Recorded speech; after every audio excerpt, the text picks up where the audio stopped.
r/ask Reddit. What's the biggest scam in life that no one wants to admit? How the duck does health insurance not cover dental and vision? What kind of shenanigans is that? Didn't you hear? Teeth are your luxury bones. And eyes are too complicated for health insurance. But your brain is simple enough. We work the majority of our lives, during our fittest years of health, for the promise of a golden retirement, when we will probably too old and ill to enjoy it properly. First you have strength and time, but no money. Then you have strength and money, but no time. Finally you have money and time, but no strength. I've heard it as energy instead of strength, but yeah, same idea. The easy to join, difficult to cancel subscription model. Pioneered by gyms. I cancelled mine as soon as lockdown started and I put together a home gym. Literally had to print out something from their website and mail it and then call them 3 times. That whole business model is based on people signing up, not going, and putting off cancelling due to a combination of not wanting to admit failure and the whole process being a pain in the ass. If everyone with a gym membership went just twice a week, they'd have a real problem on their hands.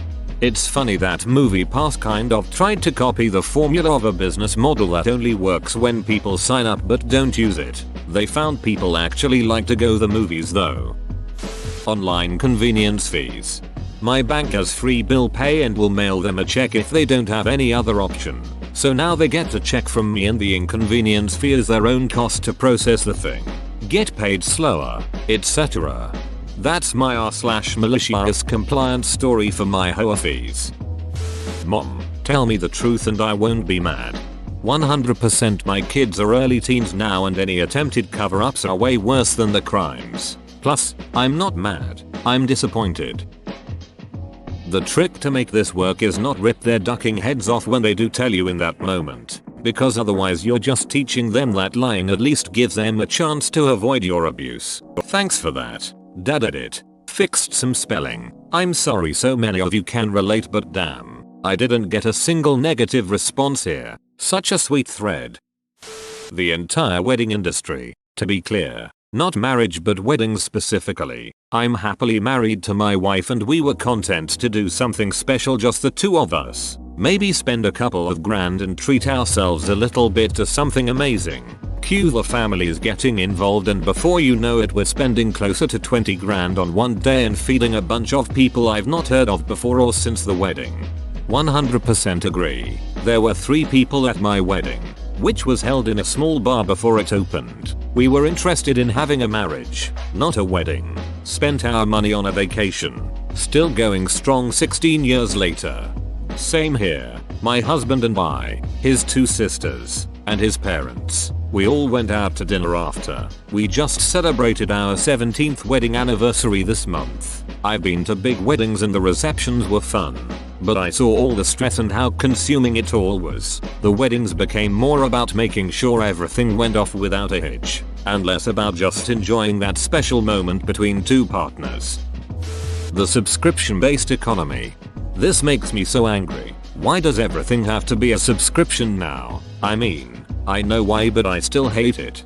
I imagine it's a ton of easy profit, instead of having to constantly advertise to keep you hooked and buying each month. They just have to hook you once into a long-term commitment. Ticketmaster. I used them to go see my first comedian. Got 2 seats priced at $90 each. My total was $313. I'm not good at math, but I knew something was wrong there. Their fee per ticket is just nuts. I ended up getting seats that were about $45 each and it still cost me almost $200. I wanted to get my husband Steely Dan tickets for Christmas. Tickets were $75 each. The total was $212. The fees almost equaled the cost of another ticket. I didn't buy them because hell no. Paying exorbitant amounts of money for health insurance, and still having to pay boatloads of cash for any doctor/hospital visits. And then being denied coverage or charged extra because of some loophole or technicality. Oh yes, that hospital takes your insurance, but the visiting physician that day is with an organization that's out of network, so ducking hole, how are we supposed to know that? Edit. Obligatory RIP my inbox. The number of upvotes and shared stories this comment has received is a testament to the fact that these aren't isolated incidents and so many Americans have struggled with this bait and switch insurance BS. Some of you are saying that they now have to inform you in these circumstances. This is great news, assuming they're actually doing due diligence to make sure it's really happening. I just have a gut feeling that the same people who would play this type of greedy malicious game in the first place might be the same people who might not inform you and bank on you not knowing any better. Edit 2. Oh, look at that. 10 years cake day. Or when your doctor orders a test that someone at the insurance company decides is not medically required, so you get a bill in the mail for $1,500 and then you spend months fighting it, telling them it is medically necessary. American private health insurance really is a scam. Reddit awards. I like to think of Reddit awards as microtransactions that give you super upvotes in a free to play game, which is why I don't understand how anyone on Reddit uses them. Works every time with these clowns. Edit. Y'all got me laughing my ass off. $18 salad LOL. Water is $3 while pop is $1 Bottled water versus in-can bottled soda. It's pop in Canada. One time I was at Burger King and ordered a meal item and asked for a water as my included drink. Didn't notice it immediately, but they added $1 to my bill for the water. Hustle culture. Bought a gold membership and a greeting card MLM so I could send unlimited custom cards. My coach thought I was taking it seriously as a moneymaker. Plus he wanted me to recruit more people for his downline. He actually asked, "Are there any friendships you can leverage?" Yep, that made my skin crawl. My fiance and I had to convince her brother last year not to join a pharmaceutical MLM. They had a website that described the different tiers you could achieve and how much you could make. Would have been hilarious if we weren't trying to convince her brother not to spend his life savings on it. They called it the 5x12 program or something. Basically, convince 5 people to work below you, then have those 5 convince another 5 people as well, etc etc. If you succeeded, then you would be estimated to be making around $500 000 per year. Know how many people that comes out to working for you? 1. 220, 703, 125 people. So, like 15% of the world population. We gave her brother that information and he studied AI Learnedle tried it. Click here to unsubscribe to this email notification. I clicked. Hope I never hear from you again. Now that I know you're active, that means you want more. Diamonds. Duck diamonds. Moissanite is lab grown, cost effective, and is basically indistinguishable from diamonds. In fact, they can look even more brilliant. Even moissanite has gotten pretty pricey over the last few years. That large global companies actually care about you. In these unprecedented times. Now more than ever, we stand with you. Data caps. The funny not funny part is that they advertise unlimited data up to a certain number, and government regulators allow those companies to get away with it. Unlimited data. Until you use too much, in which then they slow down your data so much that you can't even watch a 480p video without slowdown. But hey, unlimited right?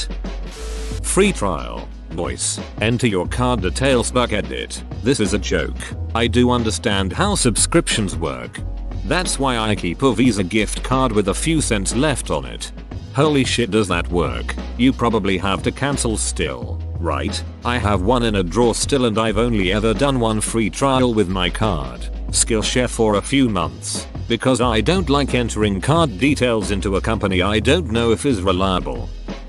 That we're supposed to work for the rest of our lives. This is the correct answer. We work more hours on average today than peasants did under feudalism. Not only this, but in the 1930s one of the fathers of modern economics, John Maynard Keynes, predicted that with projected efficiency gains, by the year 2000 we'd only need to work 15 hours a week to maintain a comfortable and modern standard of living. Not only did we achieve those productivity gains, we actually doubled them. We could be working 7-hour weeks today and taking 6-day weekends. But instead we're working the same hours we were when he made his predictions nearly 100 years ago now. Why? Because the efficiency dividend didn't go to the workers. The capitalists and the CEOs pocketed the lot of it. Just look at graphs of workers versus CEO salaries over time, and the rise of the uber rich. We're being screwed and cheated, and royally so. Damn, you nailed my reply so much better.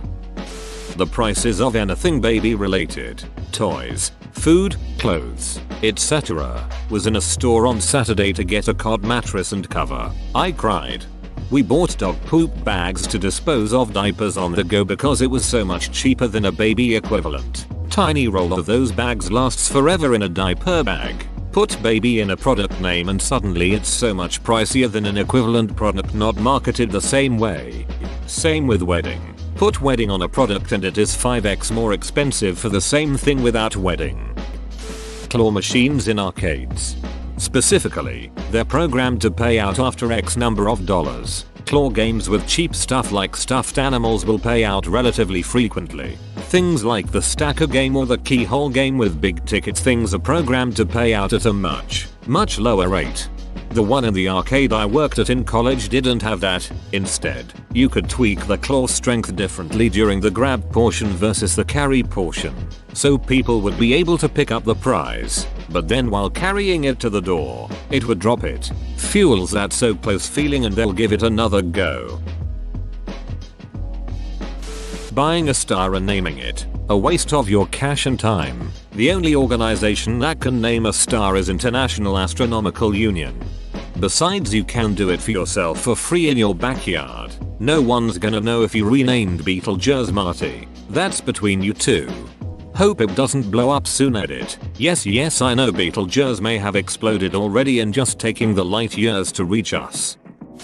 Giving parents your money for safekeeping as a kid. When I was a kid I discovered my grandma has a puzzle box on her dresser. Being a stupid kid I couldn't figure out how to open it. After a few unsuccessful attempts at just asking her to show me, I got crafty, as only a stupid kid can, and thought I'd trick her into showing me. So I gave her a $2 bill I got somewhere and asked her to keep it safe for me in her puzzle box. Well, grandma knew exactly what I was doing. So the attempt failed. I never got to see her open it and promptly forgot about the whole thing. Fast forward 20 years. Grandma has now died and mom's going through her safe to figure out what's what and runs across an envelope in with my name on it. Inside is a $2 bill and a short note explaining that it belongs to me and it was given to her for safekeeping.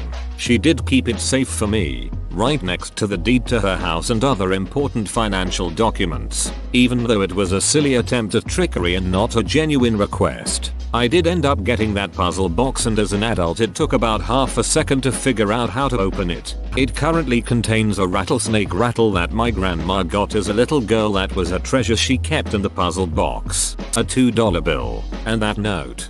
This is a nice story that makes me smile. One of the reasons I like Reddit. Thank you, stranger. US private health insurance. Cutting out the middleman would save everyone money. It blows my mind we haven't changed anything.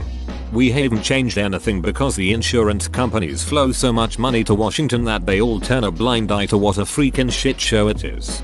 The industry pays the lawmakers to look away. It's that simple. That climate change is up to each individual to go green. It was a campaign by BP that pushed the solution as each individual going green instead of the dozen massive corporations that account for the lion's share of greenhouse gases. Going green is good, but it's a drop in the bucket compared to oil companies, industrial farming, and cargo ships. Edit. Lots of yet to participate in society. Curious type comments from the usual contrarians. Your hot air is adding to the problem. That the fashion industry is anything other than planned obsolescence, designed simply to get people to spend money for no reason.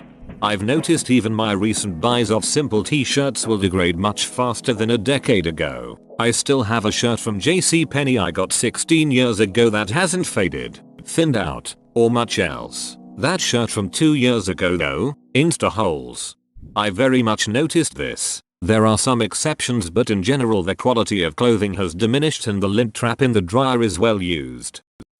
Tipping culture. It's how businesses scam the general public into paying additional costs so they could avoid paying their staff a living wage. You and the general public can't even boycott it, BC. If you do, you're the a-hole. That saving the earth is in the hands of consumers and not big companies. Gestures broadly, this pretty much covers it. Fashion trends, and the incredible amount of waste it creates if everyone learned how to mend older garments in school, and value was placed on investing in a few quality made items instead of a closet full of disposable fast fashion, there would be way less clothing in landfills and way less demand for chemical laden garments to be cranked out in sweatshops. Our relationship to clothing is so warped. Open bracket. Buying second hand is a great way to wiggle out of the grip of the fashion industry if it's available to you. Mega churches on TV and elsewhere. Nothing would send Jesus into table flipping mode faster than seeing a mega church. Insurance. My great grandfather was a doctor, and there were stories of him treating people, often for free. He and his wife helped an entire family with scarlet fever in exchange for a jar of blackberry jam. My great grandfather was a traveling doctor in rural VA. He had to perform an emergency cesarean and the husband pointed a shotgun at him and said if his wife died, he'd die. Cesarean was successful, and when the man asked how he could pay, my grandfather said, your shotgun. We still have it in our family. Trickle down economics. It actually does work. You just need to give it time. Yep, just give it time. In a decade now it should start working. Life. Like, why is it so damn expensive? I didn't even ask to be here. Normal television. Paying to watch ads. Religion. That getting older gives wisdom. I'm older and I'm just a cranky old duck. A lot of us have been convinced that we are selling our labor to companies at the correct price. In reality, we're selling it too cheaply. The rat race. The idea that you are making progress towards a better world, carrying on with the destruction and degradation of our own environment in the name of progress. The lobby around requiring most Americans to file their taxes with the IRS, while the IRS already has all the relevant information. Edit. Yes, we know there's benefits for you tiny percentage of self-employed individuals and business owners. Bottled water. Mattresses, diamonds, and home furniture. Massive markups on these items. The cost of education. Needing a college degree for most higher level jobs when there is rarely any relevant knowledge gained from the degree relevant to the job. 40-hour work week. The fact that airlines have X amount of seats per flight, but almost always sell X plus 10 seats and then refund you about 80% of your ticket cost. Do that to the 10 people and suddenly you have about 2 tickets worth of profits seemingly out of nowhere, and everyone still has a flight. Just an unbelievably immoral way to gain a few bucks, but everyone just goes with it since the airplanes aren't exactly a train that comes every 10 minutes. The 5-day/40 HR plus work week. Glasses we need pay to see. Biggest scam. Car dealerships and realtors. They get rich and drive prices way up and basically do nothing but get between people buying cars and houses. The US healthcare system. Do what you love for a living and you'll never work a day in your life. Pure bullshit that will kill any enjoyment that you ever had for it. Weddings. NFTs. Whoa, you made it to the end? You're a ducking beast. I'll cut you a deal. Smash like and subscribe for more curated content, bruh. It's free and that's a great price.